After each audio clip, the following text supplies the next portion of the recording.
Hey, church. So we're looking in Matthew chapter 5. Now, and when we look in Matthew 5, 6, and 7, the chapters there, this is what is called the Sermon on the Mount. It's the longest teaching section in Scripture from Jesus. Now, in the very beginning of that, he talks about blessed are those. This is what is called the Beatitudes. And as we look at the scriptures there, I want to just kind of slide down through that. If you are part of the church, or if not, you can always look it up online. But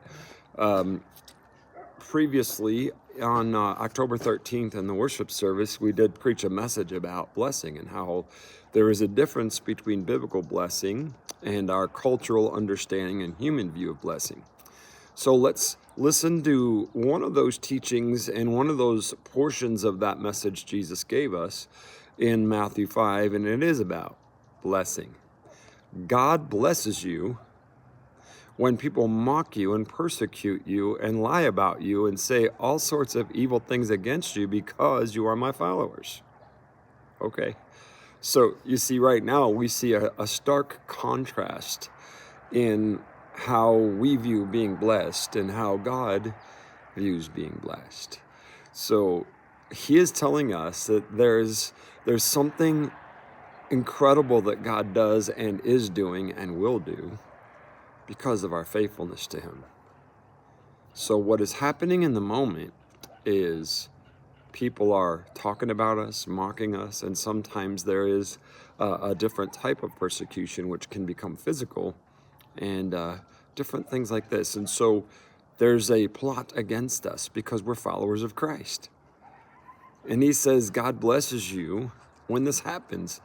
There is absolutely, God is aware of everything happening in our life.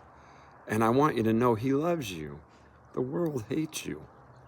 This is the difference between being a Christ follower and being one that just follows the things of the world.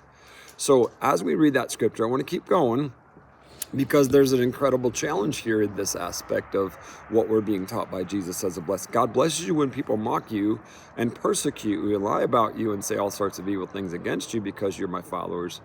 Be happy about it. Be very glad, for a great reward awaits you in heaven. And remember, the ancient prophets were persecuted in the same way. So it's not just that we tolerate it. He's like, rejoice in the fact that people are seeing Jesus in your life, that you are a transformed Jesus follower.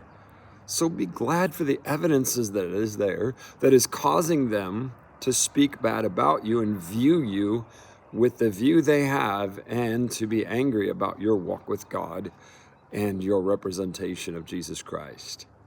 Celebrate it. See, that's when we listen to the voices and we allow them to impact us and we begin to own or resent, we lose out on what is really happening. You're being identified as a follower of Christ if you're persecuted because of your faith and your walk with him. Therefore, rejoice in the midst of it, because God knows and he will bless you. May God bless you. Let's be his church.